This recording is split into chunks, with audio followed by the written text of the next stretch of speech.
ಎಲ್ರಿಗೂ let study in Kannada YouTube ಚಾನಲ್ಗೆ ಪ್ರೀತಿಯ ಸ್ವಾಗತ. ಲಾಸ್ಟ್ ಕ್ಲಾಸ್ನಲ್ಲಿ ನಾವು ಎಲೆಕ್ಟ್ರಿಕ್ ಚಾರ್ಜಸ್ ಮೇಲೆ ನ್ಯೂಮರಿಕಲ್ಸನ್ನು ಸ್ಟಾರ್ಟ್ ಮಾಡಿದ್ವಿ.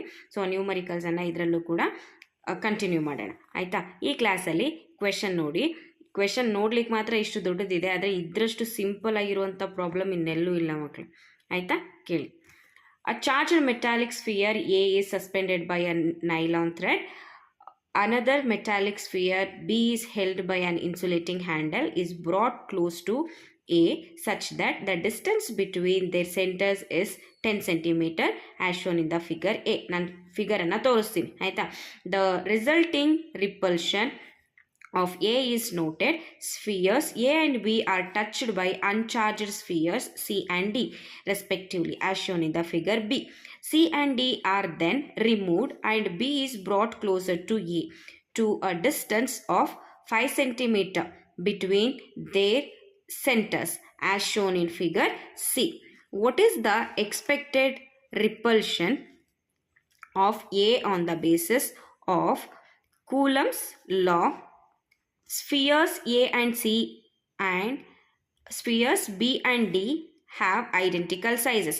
Ignore the sizes of A and B in comparison to the separation between their centers. ನೋಡಿ ಇಲ್ಲಿ ತುಂಬ ಅಂದರೆ ತುಂಬ ಈಸಿ. ಇದರಿಂದನೇ ನೀವು ನೋಡಿ. ಫಸ್ಟ್ ಕೇಸಲ್ಲಿ ಏನು ಹೇಳ್ತಿದ್ದಾರೆ, ಎರಡು ಚಾರ್ಜಸನ್ನು ತೊಗೊಂಡಿದ್ದಾರೆ. ಆ ಚಾರ್ಜಸ್ಸು ಈ Q1 ಅನ್ನೋದು ಒಂದು ಚಾರ್ಜು, Q2 ಅನ್ನೋದು ಒಂದು ಚಾರ್ಜ್. ಅದನ್ನು ಫಸ್ಟ್ ಎ ಬಾಡಿ ಮತ್ತು ಬಿ ಬಾಡಿ. ಎ ಬಾಡಿ ಮೇಲೆ Q1 ಅಷ್ಟು ಚಾರ್ಜ್ ಇದೆ, ಬಿ ಬಾಡಿ ಮೇಲೆ Q2 ಅಷ್ಟು ಚಾರ್ಜ್ ಇದೆ. ಫಸ್ಟು ಇವೆರಡು ಎಷ್ಟು ಡಿಸ್ಟೆನ್ಸಲ್ಲಿ ಸಪ್ರೇಟ್ ಆಗಿದ್ದಾವೆ ಅಂತ ಹೇಳಿದ್ರೆ 10 ಸೆಂಟಿಮೀಟರ್ ಅಷ್ಟು ಡಿಸ್ಟೆನ್ಸಲ್ಲಿ ಏನಾಗಿದೆ, ಸಪ್ರೇಟ್ ಆಗಿದೆ. ಇದು ಫಸ್ಟ್ ಕಂಡೀಷನ್ ಫಿಗರ್ ಎನಲ್ಲಿರುವಂಥದ್ದು. ಫಿಗರ್ ಬಿನಲ್ಲಿರುವಂಥದ್ದು ಈಗ ನೋಡಿ. ಈಗ ಎ ಹತ್ರಕ್ಕೆ ಒಂದು ಅನ್ಚಾರ್ಜ್ಡ್ ಬಾಡಿ ಅಂದರೆ ಚಾರ್ಜ್ 0 ಇರುತ್ತೆ ಆಯಿತಾ. ಇಲ್ಲಿ ಸಿ ಅನ್ನೋದು ಚಾರ್ಜ್ 0 ಆಗಿತ್ತು, ಡಿ ಅನ್ನೋದು ಚಾರ್ಜ್ 0 ಆಗಿತ್ತು ಆಯಿತಾ. ಈಗ ಅನ್ಚಾರ್ಜ್ಡ್ ಬಾಡಿಯನ್ನು ಎ ಹತ್ರ ತೊಗೊಂಡು ಬರ್ತೀರಾ ಆಯಿತಾ, ಕಾಂಟ್ಯಾಕ್ಟಲ್ಲಿ ಇಟ್ಟಿರ್ತೀರ ಆಯಿತಾ. ನೀವು ಇದನ್ನು ಚಾರ್ಜಿಂಗ್ ಬೈ ಕಂಡಕ್ಷನ್ ಅಂತ ಕಲ್ತ್ರಿ ಅಲ್ವಾ, ಸೇಮ್ ಆ ಒಂದು ಮೆಥಡ್ ಮೇಲೆ ನಿಮಗೆ ಪ್ರಾಬ್ಲಮ್ಸನ್ನು ಕೊಟ್ಟಿರುವಂಥದ್ದು ಆಯಿತಾ. ಸೊ ಇವಾಗ ಸಿನ ತೊಗೊಂಡು ಬಂದು ಎ ಕಾಂಟ್ಯಾಕ್ಟಲ್ಲಿ ಇಡ್ತೀರ. ಈಗ ಏನಲ್ಲಿರುವಂತಹ ಚಾರ್ಜಸ್ಸು ಸಿಗೂ ಕೂಡ ಏನಾಯಿತು, ಟ್ರಾನ್ಸ್ಫರ್ ಆಯಿತು. ಅರ್ಥ ಆಯ್ತಾ. ಈಗ ನೆಕ್ಸ್ಟ್ ಬಿನಲ್ಲಿರುವಂಥ ಸ್ಫಿಯರ್ ಜೊತೆಗೆ ಡಿ ಅನ್ನೋ ಒಂದು ಸ್ಫಿಯರ್ನ ಏನು ಮಾಡ್ತೀರಾ, ಕಾಂಟ್ಯಾಕ್ಟಲ್ಲಿ ಇಡ್ತೀರ ಆಯಿತಾ. ಫಸ್ಟು Q1 ಅನ್ನೋದು ಎ ಮೇಲಿತ್ತಲ್ವಾ, ಈಗ ಸಿ ಟಚ್ ಆದಮೇಲೆ ಏನಾಗುತ್ತೆ, Q/2 ಅರ್ಧ ಆಗುತ್ತಲ್ವಾ. ಇವ್ರ ಹತ್ರ ಒಂದು ಚಾಕ್ಲೇಟ್ ಇದೆ ಅಂತ ಹೇಳಿದ್ರೆ ಇವ್ರು ಯಾರೋ ಬಂದರು ಅಂತ ಹೇಳಿಬಿಟ್ಟು ಆಯಿತು ನೀನು ಅರ್ಧ ತಗೋ ಅಂತ ಹೇಳಿ ಚಾಕ್ಲೇಟ್ ಕೊಟ್ಟಂಗೆ ಆಯಿತಾ. ಸೊ ಇಲ್ಲಿ ಅರ್ಧ ಚಾಕ್ಲೇಟ್ ಅಂತ ಹೇಳಿದ್ರೆ Q/2 ಚಾರ್ಜು, Q/2 ಚಾರ್ಜ್ ಅಂತ ನಾವೇನು ಮಾಡ್ಬೋದು, ಡಿವೈಡ್ ಮಾಡ್ಬೋದು. ಕರೆಕ್ಟ್ ಅಲ್ವಾ. ಈಗ ಸೇಮ್ ಬಿನಲ್ಲೂ ಕೂಡ ಒಂದು ಚಾಕ್ಲೇಟ್ ಇದೆ, ಇನ್ನೊಬ್ಬರು ಬಂದರು, ಅವ್ರಿಗೇನು ಮಾಡ್ತಾರೆ, ಅರ್ಧ ಚಾಕ್ಲೇಟು. ಅಂದರೆ ಇಲ್ಲಿ Q2 ಅಷ್ಟೇನಿತ್ತು ಚಾರ್ಜ್ ಇತ್ತು ಆಯ್ತಲ್ವಾ. ಸೊ ಇವಾಗ ಇನ್ನೊಂದು ಟಚ್ ಆಗ್ತಿದೆ ಅಂತ ಹೇಳಿದ್ರೆ ಏನಾಗುತ್ತೆ, Q/2 ಮತ್ತು ಇಲ್ಲೂ ಕೂಡ Q/2 ಅಷ್ಟು ಚಾರ್ಜ್ ಏನಾಗಿರುತ್ತೆ, ಡಿಸ್ಟ್ರಿಬ್ಯೂಟ್ ಆಗುತ್ತೆ. ಈಗ ಡಿಸ್ಟ್ರಿಬ್ಯೂಟ್ ಆದಮೇಲೆ ಏನು ಮಾಡ್ತಾರೆ ಅಂತ ಹೇಳಿದ್ರೆ ನೋಡಿ, ಆ ಎರಡೂ ಚಾರ್ಜನ್ನು ಫಸ್ಟ್ Q2 ಅಂತಿದೆ ಅಲ್ವಾ, ಇವಾಗ ಚಾರ್ಜ್ ಡಿಸ್ಟ್ರಿಬ್ಯೂಷನ್ ಆದಮೇಲೆ ಇದಕ್ಕೆ Q2 ಟ್ರಾನ್ಸ್ಫರ್ ಆಯಿತು, ಇದಕ್ಕೂ Q2 ಟ್ರಾನ್ಸ್ಫರ್ ಆಯಿತು, ಇದರಿಂದ Q2 ನೆಕ್ಸ್ಟು Q/2 ಆಯಿತಾ. ಈಗ ಎ ಬಾಡಿಯನ್ನು ಸಿ ಬಾಡಿ ಮತ್ತು ಡಿ ಬಾಡಿಯನ್ನು ಎ ಬಾಡಿ ಮತ್ತು ಬಿ ಬಾಡಿಯಿಂದ ಸಪ್ರೇಟ್ ಮಾಡಿಬಿಡ್ತಾರೆ. ಸಿ ಬಾಡಿಯನ್ನು ಎ ಬಾಡಿಯಿಂದ ಸಪ್ರೇಟ್ ಮಾಡ್ತಾರೆ, ಡಿ ಬಾಡಿಯನ್ನು ಬಿ ಬಾಡಿಯಿಂದ ಸಪ್ರೇಟ್ ಮಾಡಿಬಿಡ್ತಾರೆ ಆಯಿತಾ. ಸಪ್ರೇಟ್ ಮಾಡಿದಾಗ ಇವಾಗ ಚಾರ್ಜ್ ಎಷ್ಟಿದೆ, ಇವಾಗ ಸದ್ಯಕ್ಕೆ Q/2 ಅಷ್ಟೇ ಇದೆ, ಇದ್ರ ಮೇಲೆ ಎಷ್ಟಿದೆ, Q/2 ಅಷ್ಟೇ ಇದೆ. ಆದರೆ ಈಗ ನೋಡಿ ನೆಕ್ಸ್ಟು ಡಿಸ್ಟೆನ್ಸಲ್ಲಿ ವೇರಿ ಮಾಡ್ತಿದ್ದಾರೆ. ಫಸ್ಟು 10 ಸೆಂಟಿಮೀಟರ್ ಅಷ್ಟಿತ್ತು, ಇವಾಗ ಏನು ಮಾಡ್ತಿದ್ದಾರೆ, ಚಾರ್ಜನ್ನು ಕಳೆದ್ಬಿಟ್ಟು ಅಂದರೆ ಟ್ರಾನ್ಸ್ಫರ್ ಮಾಡಿಸ್ಬಿಟ್ಟು ಏನು ಮಾಡ್ತಿದ್ದಾರೆ, ಇಲ್ಲಿ ಡಿಸ್ಟೆನ್ಸನ್ನು ಕಡಿಮೆ ಮಾಡಿಬಿಟ್ರು. ಎಷ್ಟು, 10 ಸೆಂಟಿಮೀಟರ್ ಇದ್ದಷ್ಟು ಇದ್ದಿದ್ದು ಈಗೇನು ಮಾಡಿದ್ರು, 5 ಸೆಂಟಿಮೀಟರ್ಗೆ ರೆಡ್ಯೂಸ್ ಮಾಡಿದ್ರು ಆಯಿತಾ. ಈಗ ಫೋರ್ಸು ಏನಾಗ್ತಾ ಇದೆ, ನ್ಯೂ ಫೋರ್ಸು ಎಷ್ಟು ಫೋರ್ಸು ಬರ್ತಾ ಇದೆ ಆಯಿತಾ, ಅದನ್ನು ಕಂಡುಹಿಡಿಯೋಣ. ತುಂಬ ಅಂದರೆ ತುಂಬ ಈಸಿ ಕಾನ್ಸೆಪ್ಟ್ ಇದು ಆಯಿತಾ. ನೋಡಿ ಈಗ ನೋಡಿ ಫೋರ್ಸು ನೋಡಿ, ಇಲ್ಲಿ ಫಸ್ಟ್ Q1 Q2 ಅಂತ ತೊಗೊಂಡಾಗ ಆರ್ ಎಷ್ಟಿದೆ, 10 ಸೆಂಟಿಮೀಟರ್ ಇದೆ. ಸೊ Q1 Q2 ಅಂತ ತೊಗೊಂಡಾಗ ನಾವು ಫೋರ್ಸ್ ಬಿಟ್ವೀನ್ 2 ಪಾಯಿಂಟ್ ಚಾರ್ಜಸ್ ಅಥವಾ ಟೂ ಸ್ಫಿಯರ್ಸ್ ಅಂತ ತೊಗೊಂಡಾಗ ಏನು ಬರಿತೀವಿ, K × Q1 Q2 divided by R square ಅಂತ ಬರಿತೀವಲ್ವಾ, ಇದು this is for R is equals to 10 centimetre ನಾವು ಬರೆದಿರುವಂಥದ್ದು. ಫಸ್ಟ್ ಇನಿಷಿಯಲ್ ಚಾರ್ಜಸ್ ಬರೆದಿರುವಂಥದ್ದು. ಈಗ ನೆಕ್ಸ್ಟ್ ಸಿ ಮತ್ತು ಡಿ ಬಾಡಿ ಎ ಮತ್ತು ಬಿ ಬಾಡಿಯನ್ನು ಏನು ಮಾಡ್ತಾ ಇದೆ, ಕಾಂಟ್ಯಾಕ್ಟ್ ಮಾಡ್ತು. ಆಯಿತಾ, after contacting A body with the C body and B body with the D body. ಆಯಿತಾ, ಏನಾಯಿತು, ನೆಕ್ಸ್ಟ್ ಫೋರ್ಸು ನ್ಯೂ ಫೋರ್ಸ್ ಅಂತ ತೊಗೊಳ್ಳಿ. ಎಫ್ ಡ್ಯಾಶ್ ಅನ್ನೋದನ್ನು ನ್ಯೂ ಫೋರ್ಸ್ ಅಂತ ತೊಗೊಳ್ಳಿ. ಈಗ ಹೇಗೆ ಬರೀತೀರಾ, ಈ ಸೆಕೆಂಡ್ ಪ್ರಾಬ್ಲಮ್ಗೆ force between A and C ಯಾವ ರೀತಿ ಬರೀತೀರಾ ಅಂತ ಹೇಳಿದ್ರೆ, ನೋಡಿ ಇಲ್ಲಿ ಕೆ ಇಂಟು Q1 ಏನಾಯಿತು, Q1/2 ಆಯ್ತಲ್ವಾ, ಇದಕ್ಕೂ ಅರ್ಧ ಚಾರ್ಜ್ ಹೋಯ್ತಲ್ವಾ, ಹಾಗಾಗಿ Q1/2. ಆಯಿತಾ, ಇಲ್ಲಿ Q1 ಅಂತ ಬರ್ಕೊಳ್ಳಿ, Q1/2 ಇಂಟು Q2 ಅಂದರೆ ಬಿ ಬಾಡಿ ಮೇಲಿದ್ದಂತಹ ಒಂದು ಚಾರ್ಜು. ಈಗ ಎಷ್ಟಾಯಿತು, ಅರ್ಧ ಆಯಿತು, Q2/2. ಆಯಿತಾ, ಡಿವೈಡೆಡ್ ಬೈ R ಸ್ಕ್ವೇರ್ ಇದೆ ಅಲ್ವಾ. So divided by R square ಅಂತ ಹೇಳಿದ್ರೆ R ಅಂತ ಹೇಳಿದ್ರೆ ಇವಾಗ ಎಷ್ಟಾಯಿತು, R ಇಸ್ ಈಕ್ವಲ್ಸ್ ಟು 10 ಅಲ್ವಾ. So this is equal to 10/2 ಅಂತ ಹೇಳಿದ್ರೆ 5 ಸೆಂಟಿಮೀಟರ್ ಆಯ್ತಲ್ವಾ. ಇಲ್ಲಿ ಅರ್ಧಕ್ಕೆ ರೆಡ್ಯೂಸ್ ಮಾಡಿದ್ರಲ್ವಾ. ಸೊ ಅದನ್ನು R is equals to 10/2 that is equal to ಇಲ್ಲಿ by 2 ಅಂತ ಬರೀಬೋದಲ್ವಾ ಅಲ್ವಾ. ಸೊ ಇಲ್ಲಿ R/2 ಅಂದರೆ R divided by 2 whole square. ಆಯಿತಾ, so F dash is equals to ಇದನ್ನು ಸಿಂಪ್ಲಿಫೈ ಮಾಡಿದ್ರೆ K into Q1 Q2 divided by ಇಲ್ಲಿ ನೋಡಿ 2 ಇಂಟು 2 4 ಆಯಿತು. R ಸ್ಕ್ವೇರು ಏನಾಯಿತು, R ಸ್ಕ್ವೇರ್ ಅಂತಲೇ ಬರಿತೀವಿ. ಇಲ್ಲಿ 2 ಸ್ಕ್ವೇರ್ ಏನಾಯಿತು, ಡಿವೈಡೆಡ್ ಬೈ 2 ಅಂತ ಬರುತ್ತೆ ಅಲ್ವಾ. ಇಲ್ಲಿ ಬರದೇ ಬಿಡ್ತೀನಿ ನೋಡಿ, ಡಿವೈಡೆಡ್ ಬೈ 2 ಸ್ಕ್ವೇರ್ ಅಂದರೆ ಎಷ್ಟಾಯಿತು, 4 ಆಯ್ತಲ್ವಾ. ಇದನ್ನು ನೆಕ್ಸ್ಟ್ ಬರಿತೀನಿ ನೋಡಿ, Q into Q1 Q2 divided by 4R square divided by 4 ಆಯಿತು. ಈ 4 ಏನೇ ಆಗುತ್ತೆ, ಕ್ಯಾನ್ಸಲ್ ಆಗುತ್ತೆ. ಕರೆಕ್ಟ್ ಅಲ್ವಾ. ಉಳಿದಿರೋದೇನು, K into Q1 Q2 divided by R square. Correct ಅಲ್ವಾ. ಸೊ ಇದು ಯಾವುದಕ್ಕೆ ಈಕ್ವಲ್ ಆಗ್ತಾ ಇದೆ, F dash is equals to K into Q1 Q2 divided by R square. This is equal to first force ಏನಿದೆ ಅದೇ ರೀತಿ ಬಂದಿದೆ ಅಲ್ವಾ. ಫಸ್ಟ್ ಫೋರ್ಸ್ ಏನಿದೆ ಅದಕ್ಕೆ ಈಕ್ವಲ್ ಆಗಿದೆ. ಆಯಿತಾ, ನ್ಯೂ ಫೋರ್ಸ್ ಎಷ್ಟು ಅಂತ ಹೇಳಿದ್ರೆ ಇನಿಷಿಯಲ್ ಫೋರ್ಸ್ ಎಷ್ಟಿತ್ತು ಅಷ್ಟೇ ಏನು ಬರ್ತಾ ಇದೆ, ನ್ಯೂ ಫೋರ್ಸು ಬರ್ತಾ ಇದೆ. ಆಯಿತಾ, so F is equals to F dash ಅಂತ ಬರಿತೀವಿ. ಆಯಿತಾ, ಏನಕ್ಕೆ ಅಂತ ಹೇಳಿದ್ರೆ ಇಲ್ಲೇನಾಗ್ತಿದೆ ಅಂತ ಹೇಳಿದ್ರೆ ಫಸ್ಟ್ Q ಅಷ್ಟು ಚಾರ್ಜ್ ಇತ್ತು. ಆಯಿತಾ, Q ಅಷ್ಟು ಚಾರ್ಜು ನಾನೊಂದು ಎಕ್ಸಾಂಪಲ್ ಕೊಡ್ತೀನಿ ನೋಡಿ. ಒಂದು 10 ಕೂಲಮ್ ಅಷ್ಟು ಚಾರ್ಜ್ ಇದೆ ಅಂತ ಇಟ್ಕೊಳ್ಳಿ. Next C body A body ಜೊತೆಗೆ ಬಂದಾಗ 10 ಕೂಲಮ್ ಇತ್ತಲ್ವಾ, 10 ಕೂಲಮ್ ಅಷ್ಟು ಚಾರ್ಜ್ ಇತ್ತಲ್ವಾ. ಇವಾಗ ಇದಕ್ಕೆ 5 ಆಯಿತು. ಅಂದರೆ ಏನಾಯಿತು, ಚಾರ್ಜು ಡಿವೈಡ್ ಆಯಿತು. ಡಿವೈಡ್ ಆದಮೇಲೆ ನಾವು ಸಿನ ತೆಗೆದು ಬಿಡ್ತೀವಿ. ಆಯಿತಾ, ತೆಗೆದಾಗ ಎ ಮೇಲೆ ಎಷ್ಟು ಚಾರ್ಜ್ ಇರುತ್ತೆ ಅಂತ ಹೇಳಿದ್ರೆ 5 ಕೂಲಮ್ ಅಷ್ಟು ಇದೆ ಅಂತ ಹೇಳ್ತೀವಿ. ಏನಕ್ಕೆ ಅಂದರೆ ಉಳಿದಿದ್ದು 5 ಕೂಲಮ್ ಎಲ್ಲಿಗೋಯ್ತು, ಸಿ ಬಾಡಿಗೆ ಹೋಯ್ತು. ನಾವು ಸಿ ಬಾಡಿಯನ್ನು ಏನು ಮಾಡಿದ್ವಿ, ರಿಮೂವ್ ಮಾಡಿಬಿಟ್ವಿ. ಆಯಿತಾ, ಇದೇ ರೀತಿ ಸೇಮ್ ಕಂಡೀಷನ್ ಬಿಗೂ ಮಾಡಿದ್ವಿ. ಆಯ್ತಲ್ವಾ. ಸೊ Q ಇತ್ತು, Q/2 ಅಷ್ಟು ಅಂದರೆ ಅರ್ಧದಷ್ಟು ಬಂತು. ಈಗ ಚಾರ್ಜು ಕೂಡ ಕಡಿಮೆ ಮಾಡಿದ್ದೀವಿ, ನೆಕ್ಸ್ಟ್ R ಕೂಡ ಕಡಿಮೆ ಮಾಡಿದ್ದೀವಿ. 10 ಸೆಂಟಿಮೀಟ್ರ್ ಇದ್ದಿದ್ದು ಇಲ್ಲಿ ಚಾರ್ಜ್ ಕಡಿಮೆ ಮಾಡಿದ್ಮೇಲೆ R ಕೂಡ ಏನು ಮಾಡಿದ್ವಿ, ಕಡಿಮೆ ಮಾಡಿದ್ವಿ. ಆಯಿತಾ, ಎರಡೂ ಕಡಿಮೆ ಮಾಡಿರೋದ್ರಿಂದ ಫೋರ್ಸ್ ಏನಾಯಿತು, ಸೇಮ್ ಆ್ಯಸ್ ಇಟ್ ಈಸ್ ಬಂತು. ಅರ್ಥ ಆಗ್ತಿದೆಯಾ. ಇನಿಷಿಯಲ್ ಫೋರ್ಸ್ ಎಷ್ಟಿತ್ತು, ಫೈನಲ್ ಫೋರ್ಸ್ ಕೂಡ ಅಷ್ಟೇ ಆಯಿತು. ಆಯಿತಾ, ನೆಕ್ಸ್ಟ್ ನೋಡಿ ಇದನ್ನು ಹೇಗೆ ಬರಿಬೋದು ಅಂತ ಹೇಳಿದರೆ same force on A due to B. ಈಗ ನಾವು ಚಾರ್ಜ್ ಚೇಂಜ್ ಆದರೂ ಕೂಡ ಚಾರ್ಜು ಚೇಂಜ್ ಆಗಿದೆ ಮತ್ತು ಡಿಸ್ಟೆನ್ಸ್ ಬಿಟ್ವೀನ್ ದ ಚಾರ್ಜಸ್ ಕೂಡ ಏನಾಯಿತು, ಚೇಂಜ್ ಆಗಿದೆ. ಹಾಗಾಗಿ ಸೇಮ್ ಫೋರ್ಸು ಆ್ಯಕ್ಟ್ ಆಗ್ತಾ ಇದೆ. ಎ ಡ್ಯೂ ಟು ಬಿ ಅಂತನಾದರೂ ಹೇಳ್ಬೋದು, ಅಥವಾ ಬಿ ಡ್ಯೂ ಟು ಎ ಅಂತನಾದರೂ ಹೇಳ್ಬೋದು. ಆಯಿತಾ, ಸೇಮ್ ಫೋರ್ಸ್ ಏನಾಗ್ತಾ ಇದೆ, ಆ್ಯಕ್ಟ್ ಆಗ್ತಾ ಇದೆ. ಸೊ ಇದು ನೋಡಲಿಕ್ಕೆ ತುಂಬ ಉದ್ದಾದಂಥ ಒಂದು ಕ್ವೆಶನ್ನು, ಆದರೆ ಇಷ್ಟರಲ್ಲಿ ಮಾತ್ರ ಅರ್ಥ ಮಾಡ್ಕೊಳ್ಳಿ. ಆಯಿತಾ, same as it Yesu same problem ಇನ್ನೊಂದು ರೀತಿಯೂ ಕೇಳ್ಬೋದು. ಆಯಿತಾ, ಇಲ್ಲಿ ನಾವು ಎಲ್ಲಿ ಹಾಫ್ ಮಾಡಿದ್ದೀವಲ್ವಾ, ನೆಕ್ಸ್ಟ್ ಪ್ರಾಬ್ಲಮಲ್ಲಿ ಡಬಲ್ ಮಾಡಿದ್ದಾರೆ ನೋಡ್ಕೊಳ್ಳಿ. ಸೇಮ್ ಪ್ರಾಬ್ಲಮ್ ಆದರೆ ಒಂದೇ ಒಂದು ಚೇಂಜ್ ಮಾಡಿದ್ದಾರೆ ಅಷ್ಟೇ. 2 charges Q1 Q2 separated by A distance R ಅಂತ ಹೇಳಿದ್ದಾರೆ. ಆಯಿತಾ, ಸೊ ಇಲ್ಲಿ ಬರ್ಬಿಡೋಣ ನೋಡಿ. Q1 Q2 ಅನ್ನೋದು ಎಷ್ಟು ಡಿಸ್ಟೆನ್ಸಲ್ಲಿ ಫಸ್ಟ್ ಸಪ್ರೇಟ್ ಆಗಿದ್ದಾವೆ ಅಂತ ಹೇಳಿದ್ರೆ ಆರಷ್ಟು ಡಿಸ್ಟೆನ್ಸಲ್ಲಿ ಸಪ್ರೇಟ್ ಆಗಿದ್ದಾವೆ ಅಂತ ಹೇಳ್ತಿದ್ದಾರೆ. And apply a force F to each other. So ಏನಾಗ್ತಾ ಇದ್ದಾವೆ, ಫೋರ್ಸು ಆ್ಯಕ್ಟ್ ಮಾಡ್ತಾ ಇದೆ ಎರಡು ಚಾರ್ಜಸ್ ಮೇಲೆ, ಆಯಿತಾ. Next, if both charges are doubled, ಆಯಿತಾ. If both charges are doubled ಅಂದರೆ ಏನು, Q1 ಇದ್ದಿದ್ದು ಡಬಲ್ ಅಂತ ಹೇಳಿದ್ರೆ ಡಬಲ್ ಅಂತ ಹೇಳಿದ್ರೆ ಟು Q1 ಅಂತ ಬರೀಬೋದಾ. ನೆಕ್ಸ್ಟ್ ಎರಡೂ ಕೂಡ ಅಂತ ಹೇಳಿದ್ದಾರೆ. ಸೊ ನೆಕ್ಸ್ಟು Q2 ಅಂತ ಬರೀಬೋದು. ಇನಿಷಿಯಲಲ್ಲಿ ಇಷ್ಟಿತ್ತು, ನೆಕ್ಸ್ಟ್ ಏನು ಮಾಡ್ತಿದ್ದಾರೆ, ಚಾರ್ಜನ್ನು ಡಬಲ್ ಮಾಡ್ತಾ ಇದ್ದಾರೆ. ಸೊ ಡಬಲ್ ಮಾಡಿದ್ಮೇಲೆ and the distance between them is also doubled. Distance ಕೂಡ ಏನು ಮಾಡಿದ್ರು, ಡಬಲ್ ಮಾಡಿದ್ರು, ಆಯಿತಾ. ಸೊ ಡಬಲ್ ಮಾಡಿದ್ರು ಅಂತ ಹೇಳಿದ್ರೆ ಏನಾಗ್ತಾ ಇದೆ, ಡಿಸ್ಟೆನ್ಸು ಜಾಸ್ತಿ ಆಯಿತು, ಆಯಿತಾ. ನೋಡಿ ಇಲ್ಲಿ ಡಿಸ್ಟೆನ್ಸ್ ಕೂಡ ಜಾಸ್ತಿ ಆಯಿತು, ಆಯಿತಾ. ಡಿಸ್ಟೆನ್ಸ್ ಜಾಸ್ತಿ ಆಯಿತು ಅಂತ ಹೇಳಿದ್ರೆ 2r ಅಂತ ಬರೀಬೋದಾ. ಫಸ್ಟು r ಇತ್ತು, ಇಲ್ಲಿ 2r ಅಂತ ಬರೀತೀವಿ. ಫಸ್ಟ್ Q1 ಇತ್ತು, ನೆಕ್ಸ್ಟು 2Q1 ಅಂತ ಬರೆದ್ವಿ. Q2 ಅನ್ನೋದು ಫಸ್ಟ್ ಇತ್ತು, ಡಬಲ್ ಮಾಡಿದ್ಮೇಲೆ 2Q2 ಆಯಿತು, ಆಯಿತಾ.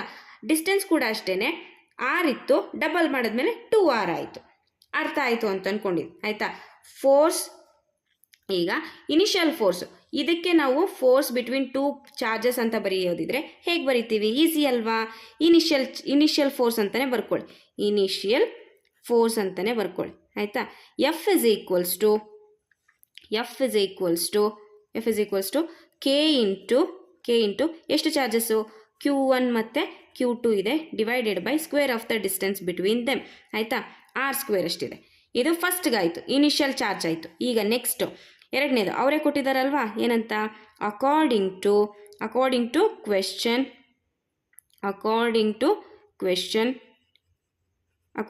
ಕ್ವೆಶನ್ ಏನಂತ ಹೇಳಿದ್ದಾರೆ, ಡಬಲ್ ಮಾಡಿ ಅಂತ ಹೇಳಿದ್ದಾರೆ, ಆಯಿತಾ. ಇದನ್ನು ನಾನು ಬ್ರ್ಯಾಕೆಟಲ್ಲಿ ಬರಿತೀನಿ, ಡಬಲ್ ಅಂತ ಹೇಳಿ, ಆಯಿತಾ. The new charges and distance between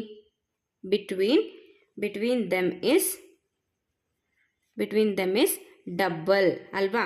so double ಆಗಿರೋದ್ರಿಂದ Q1 is equals to 2Q1 ಆಗಿರುತ್ತೆ, Q2 is equals to 2Q2 ಆಗಿರುತ್ತೆ, r is equals to 2r ಆಗಿರುತ್ತೆ. ಅರ್ಥ ಆಯಿತು ಅಂತ ಅಂದ್ಕೊಂಡಿದ್ದೀನಿ. ಇದು ಅರ್ಥ ಆಗ್ತಿದೆಯಾ. ನೆಕ್ಸ್ಟ್ ನ್ಯೂ ಫೋರ್ಸನ್ನು ಕಂಡುಹಿಡಿಬೇಕು. ಅಂದರೆ ನಾವು ಫೋರ್ಸನ್ನು ಜಾಸ್ತಿ ಮಾಡಿದ್ಮೇಲೆ, ನೆಕ್ಸ್ಟು ಡಿಸ್ಟೆನ್ಸನ್ನು ಚೇಂಜ್ ಮಾಡಿದ್ಮೇಲೆ ಈಗ ಫೋರ್ಸು ಎಷ್ಟಿದೆ, ಆಯಿತಾ. ನ್ಯೂ ಫೋರ್ಸ್ ಅಂತ ತಗೊಳ್ಳಿ, ಆಯಿತಾ. ನ್ಯೂ ಫೋರ್ಸ್ F ಡ್ಯಾಶ್ ಅಂತ ತಗೊಳ್ಳಿ. F dash is equals to K into Q1 ಪ್ಲೇಸಲ್ಲಿ ಏನು ಬರೀಬೇಕು, Q1 2Q1 ಅಂತ ಬರೀಬೇಕು. Q2 ಪ್ಲೇಸಲ್ಲಿ 2Q2, ಯಾಕೆಂದರೆ ಡಬಲ್ ಆಯಿತು ಎರಡು charges, divided by square of the distance between them. ಈಗ ಡಿಸ್ಟೆನ್ಸ್ ಎಷ್ಟಾಯಿತು, 2r², ಕರೆಕ್ಟ್ ಅಲ್ವಾ. Next F dash is equals to K into 2 into 2 ಎಷ್ಟಾಯಿತು, 4 ಆಯಿತು, ಆಯಿತಾ. Q1 Q2 divided by 4r², 4 ಏನಾಯಿತು, ಕ್ಯಾನ್ಸಲ್ ಆಯಿತು. So next F is equals to ಇದೇನಾಗಿದೆ ನೋಡಿ ಇಲ್ಲಿ, K into Q1 Q2 divided by r². ಮತ್ತೆ ಇದು ಯಾವುದಕ್ಕೆ ಈಕ್ವಲ್ ಆಗ್ತಾ ಇದೆ, ಇನಿಷಿಯಲ್ ಫೋರ್ಸಿಗೆ ಈಕ್ವಲ್ ಆಗ್ತಾ ಇದೆ. So F dash is equals to ಮತ್ತೆ ಎಫ್ ಎ ಆಯಿತು. ಅಂದರೆ new force is equals to initial ಫೋರ್ಸಿಗೆ ಈಕ್ವಲ್ ಆಯಿತು. ಏನಕ್ಕೆ ಅಂತ ಹೇಳಿದ್ರೆ ನಾವು ಇಲ್ಲಿ ಚಾರ್ಜಸ್ಗೂ ಕೂಡ ಏನು ಮಾಡಿದ್ವಿ, ಡಬಲ್ ಮಾಡಿದ್ವಿ. ನೆಕ್ಸ್ಟು ಡಿಸ್ಟೆನ್ಸ್ನ ಕೂಡ ಡಬಲ್ ಮಾಡಿದ್ವಿ. ಹಿಂದಿನ ಪ್ರಾಬ್ಲಮಲ್ಲಿ ಎರಡು ಹಾಫ್ ಮಾಡಿದ್ವಿ, ಕರೆಕ್ಟ್ ಅಲ್ವಾ. ಒಂದು ಬಾಡಿಯನ್ನು ತಗೊಂಡು ಹೋಗಿ ಅರ್ಧ ಮಾಡಿಬಿಟ್ಟು ಡಿಸ್ಟೆನ್ಸ್ ಕೂಡ ಹಾಫ್ ಮಾಡಿದ್ವಿ, ಆಯಿತಾ. ಹಾಫ್ ಮಾಡಿದಾಗಲೂ new force is equals to initial force ಬಂದಿತ್ತು. ಈ ಕೇಸಲ್ಲಿ ಎರಡನ್ನು ಕೂಡ ಡಬಲ್ ಮಾಡಿಬಿಟ್ಟಿದ್ದೀವಿ. ಡಬಲ್ ಅಂತ ಹೇಳಿದ್ರೆ 10 ಇದ್ದರೆ ನೆಕ್ಸ್ಟ್ ಏನಾಗಿರುತ್ತೆ, 20 ಆಗಿರುತ್ತೆ. ಇಲ್ಲಿ ಫಸ್ಟೇ 20 ಇದ್ದರೆ ನೆಕ್ಸ್ಟು 40 ಅಂದರೆ ಡಬಲ್ ಆಗಿರುತ್ತೆ, ಆಯಿತಾ. ಏನೇ ತೊಗೊಂಡ್ರು ಕೂಡ, ಡಿಸ್ಟೆನ್ಸ್ ತೊಗೊಂಡ್ರು ಕೂಡ ಡಬಲ್ ಆಗಿರುತ್ತೆ, ಚಾರ್ಜಸ್ ಕೂಡ ಡಬಲ್ ಆಗಿದ್ದಾವೆ. ಸೊ ಇಂಥ ಒಂದು ಕೇಸಲ್ಲೂ ಕೂಡ ಫೋರ್ಸ್ ಏನಾಗಿರುತ್ತೆ, initial force is equals to final force ಆಗಿರುತ್ತೆ. ಅರ್ಥ ಆಯಿತು ಅಂತ ಅಂದ್ಕೊಂಡಿದ್ದೀನಿ, ಆಯಿತಾ. ನೆಕ್ಸ್ಟ್ ಪ್ರಾಬ್ಲಮ್ ನೋಡಿ. Suppose the sphere A and B have identical sizes and having charge Q. A third sphere of some size but uncharged is brought in contact with the first and in contact with the second. Finally, removed from the both. What are the new separation between sphere is R. ಇದೊಂಥರ ನೋಡಿ, ಇದು ಇನ್ನೂ ತುಂಬ easy, ಅವೆರಡಕ್ಕಿಂತ ಇದು ತುಂಬ easy. ಏನು ಅಂತ ಹೇಳಿದ್ರೆ, ಫಸ್ಟು 2 ಚಾರ್ಜಸನ್ನು ತೊಗೊಂಡಿದ್ದಾರೆ. ಆಯಿತಾ, ಫಸ್ಟು 2 ಚಾರ್ಜನ್ನು ತೊಗೊಂಡು ನೋಡಿ, ಫಸ್ಟ್ 2 ಚಾರ್ಜನ್ನು ತೊಗೊಂಡಿದ್ದಾರೆ. Q1 Q2 ಅಂತ 2 ಚಾರ್ಜಸನ್ನು ತೊಗೊಂಡಿದ್ದಾರೆ. ಆಯಿತಾ, ಈಗ ನೋಡಿ, ಓಕೆ, ಇದು ಎ ಬಾಡಿ ಅಂತ ತಗೊಳ್ಳಿ, ಇದನ್ನು ಬಿ ಬಾಡಿ ಅಂತ ತಗೊಳ್ಳಿ. ಆಯಿತಾ, ಎ ಬಾಡಿ ಮೇಲೆ Q ಅಷ್ಟು ಚಾರ್ಜ್ ಅಂತ ಇದೆ, Q1 ಅಷ್ಟು ಇದೆ. ಬಿ ಬಾಡಿ ಮೇಲೆ ಎಷ್ಟಿದೆ? Q2 ಅಷ್ಟು ಇದೆ. ಅರ್ಥ ಆಗ್ತಾ ಇದೆಯಾ? ಈಗ ನೀವು Q1 Q2 ಅನ್ನೋದಕ್ಕಿಂತ Q ಅಂತಲೇ ತೊಗೊಳ್ಳಿ. Q ಅಷ್ಟು ಚಾರ್ಜ್ ಇದೆ, ಇದ್ರ ಮೇಲೂ ಕೂಡ Q ಅಷ್ಟು ಚಾರ್ಜ್ ಇದೆ, ಎ ಮತ್ತು ಬಿ ಬಾಡಿ ಅಂತ. ಕರೆಕ್ಟ್ ಅಲ್ವಾ? ಈಗ ನೀವೇನು ಮಾಡ್ತೀರಾ ಅಂತ ಹೇಳಿದ್ರೆ, ಇನಿಷಿಯಲ್ ಆಗಿ ಇದರ ಡಿಸ್ಟೆನ್ಸ್ ಎಷ್ಟಿತ್ತು ಅಂತ ಹೇಳಿದ್ರೆ ಆರಷ್ಟು ಡಿಸ್ಟೆನ್ಸಲ್ಲಿ ಸಪ್ರೇಟ್ ಆಗಿದ್ದಾವೆ, ಎ ಬಾಡಿ ಮತ್ತು ಬಿ ಬಾಡಿ. ಆಯಿತಾ, ಇದು ಇನಿಷಿಯಲ್ ಆಯಿತು. ಈಗ ನೆಕ್ಸ್ಟ್ ಏನು ಮಾಡ್ತೀರಾ ಅಂತ ಹೇಳಿದ್ರೆ, ಒಂದು ಅನ್ಚಾರ್ಜ್ಡ್ ಬಾಡಿಯನ್ನು ತೊಗೊಂಡು ಬರ್ತೀರಾ. ಇದು ಫಸ್ಟ್ ಫಿಗರ್ ಆಯಿತು. ಆಯಿತಾ, ನೆಕ್ಸ್ಟ್ ಫಿಗರ್ ಬಂದು ಬಿ ಕಂಡೀಷನಲ್ಲಿ ಹೇಗಿದೆ ಅಂತ ನೋಡೋಣ. ಎ ಹತ್ರ ಒಂದು ಬಾಡಿಯನ್ನು ತೊಗೊಂಡು ಬರ್ತೀರಾ. ಇಲ್ಲಿ ಎ ಮತ್ತು ಬಿ ಇದೆ ಅಲ್ವಾ, ಒಂದು ಬಾಡಿಯನ್ನು, ಅನ್ಚಾರ್ಜ್ಡ್ ಬಾಡಿಯನ್ನು ತೊಗೊಂಡು ಬರ್ತೀರಾ. ಅದನ್ನ ಸಿ ಅಂತ ಇಟ್ಕೊಳ್ಳಿ. ಆಯಿತಾ, ಸಿ ಬಾಡಿಯನ್ನು ಫಸ್ಟ್ ಏನು ಮಾಡ್ತೀರಾ, ಎ ಹತ್ರ ಇಟ್ಟಿರ್ತೀರ. ಇನಿಷಿಯಲ್ ಆಗಿ Q ಅಷ್ಟು ಚಾರ್ಜು ಎ ಮೇಲಿದೆ. ಆಯಿತಾ, ಇಲ್ಲೇನಾಯಿತು, Q/2 ಆಗುತ್ತಲ್ವ, ಹಂಚ್ಕೊಳ್ಳುತ್ತಲ್ವ. ಇಲ್ಲಿ Q ಅಷ್ಟಿದೆ ಅಂತ ಹೇಳಿದ್ರೆ ಕಾಂಟ್ಯಾಕ್ಟಿಗೆ ಬಂದಿದೆ ಯಾವುದು, ಸಿ ಬಾಡಿ. ಕರೆಕ್ಟ್ ಅಲ್ವಾ? ಈಗ ಎ ಬಾಡಿ ಮೇಲೆ Q/2 ಅಷ್ಟು ಚಾರ್ಜ್ ಇದೆ, ಸಿ ಬಾಡಿ ಮೇಲೆ ಎಷ್ಟಿರುತ್ತೆ, Q/2 ಅಷ್ಟೇ ಚಾರ್ಜ್ ಏನಾಯಿತು, ಟ್ರಾನ್ಸ್ಫರ್ ಆಯಿತು. ಕರೆಕ್ಟಾ? ಈಗ ನೋಡಿ, ಎ ಬಾಡಿ ಮೇಲೆ Q/2 ಅಂತ ಆಯಿತು, ಸಿ ಬಾಡಿ ಮೇಲೆ Q/2 ಅಂತ ಆಯಿತು. ಕರೆಕ್ಟಾ? ಈಗ ಇದೇ ಚಾರ್ಜ್ಡ್ ಬಾಡಿಯನ್ನು, ಆಯಿತಾ, Q/2 ಅಂತ ಚಾರ್ಜ್ ಇದೆ ಅಲ್ವಾ, ಇವಾಗ ಫಸ್ಟ್ ಇನಿಷಿಯಲ್ ಆಗಿ 0 ಇತ್ತು, ಇದ್ರ ಹತ್ರ ತೊಗೊಂಡು ಬಂದ Q/2 ಅಂತ ಆಯಿತು. ಆಯಿತಾ, ಈಗ ಇದೇ ಸ್ಫಿಯರನ್ನು ಮತ್ತೆ ತಗೊಂಡೋಗಿ ಬಿ ಹತ್ರ ಇಟ್ಟಾಗ, ಆಯಿತಾ, ಈಗ ಬಿ ಮೇಲೆ ಎಷ್ಟು ಚಾರ್ಜ್ ಇದೆ, ನಾವು ಏನನ್ನೂ ಟಚ್ ಮಾಡಿಸಿಲ್ಲ. ಆಯಿತಾ, Q ಅಷ್ಟೇ ಇದೆ. ಈಗ ಆಲ್ರೆಡಿ ಸಿ ಏನಾಗಿದೆ,